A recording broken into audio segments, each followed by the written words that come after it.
Israel America কিংবা অন্য শত্রু রাষ্ট্রকে সহযোগিতা করার শাস্তি হিসেবে মৃত্যুদণ্ডের বিধান রেখে নতুন আইন পাশ করেছে ইরানের পার্লামেন্ট। একই সঙ্গে স্টারলিংকের মতো অননুমোদিত ইন্টারনেট সংযোগ ব্যবহারের অপরাধীকেও শাস্তিযোগ্য বলে ঘোষণা করা হয়েছে। আইনের ভাষায় বলা হয়েছে, দেশের নিরাপত্তা বা জাতীয় স্বার্থের বিরুদ্ধে গিয়ে ইসরায়েল, যুক্তরাষ্ট্র কিংবা অন্য কোনো শত্রু রাষ্ট্র ও গোষ্ঠী তাদের এজেন্টদের হয়ে গোয়েন্দা বা কোনো ধরনের কার্যক্রম পরিচালনা করলে তা মানবজাতির বিরুদ্ধে অপরাধের শামিল। এই অপরাধের শাস্তি মৃত্যুদণ্ড। এদিকে কূটনৈতিক আলোচনা আবার শুরু করতে চাইলে যুক্তরাষ্ট্রকে ইরানের ওপর নতুন করে হামলার চিন্তা বাতিল করতে হবে বলে জানিয়েছে তেহরান।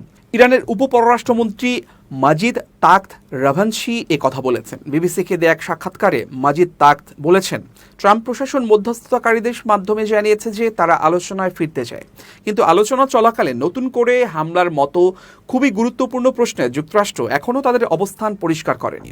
ইরানে ইসরায়েলের সামরিক অভিযান শুরু হয়েছিল গত 13 জুন। ওমানের রাজধানী মাস্কাটে তার 2 দিন পরেই যুক্তরাষ্ট্র এবং ইরানের মধ্যে 6ষ্ঠ দফার আলোচনায় বসার কথা ছিল। তাখত রাভানশি বলেন, ইরান শান্তিপূর্ণ ব্যবহারের জন্য ইউরেনিয়াম সমৃদ্ধকরণে সক্ষম। গোপনে ইরান পরমাণু বোমা তৈরির দিকে অগ্রসর হচ্ছে এমন অভিযোগ প্রত্যাখ্যান করেন তিনি আরও বলেন, গবেষণা কর্মসূচির জন্য ইউরেনিয়াম সামগ্রীতে প্রবেশাধিকার পায়নি বলেই ইরানকে নিজের সক্ষমতার উপর নির্ভর করতে হয়েছে।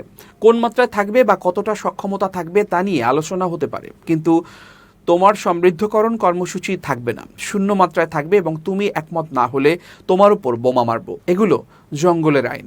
ইসরায়েল ইরানের পারমাণবিক ও সামরিক স্থাপনায় হামলার পাশাপাশি দেশটির বেশ কয়েকজন সামরিক কমান্ডার ও বিজ্ঞানীকে হত্যা করেছে। তাদের অভিযোগ ছিল তেহরান পারমাণবিক অস্ত্র তৈরির দ্বারপ্রান্তে পৌঁছে গেছে। এর জবাবে ক্ষেপণাস্ত্র হামলা চালিয়েছে ইরান। 12 দিনের এই সংঘাতের সময় যুক্তরাষ্ট্র ফোর্দো, নাতানজ ও ইস্পাহান পরমাণু স্থাপনায় বোমা হামলা চালায়। তবে যুক্তরাষ্ট্রের হামলায় ইরানের পরমাণু কর্মসূচি কতটা ক্ষতিগ্রস্ত হয়েছে তা এখনও পরিষ্কার নয়।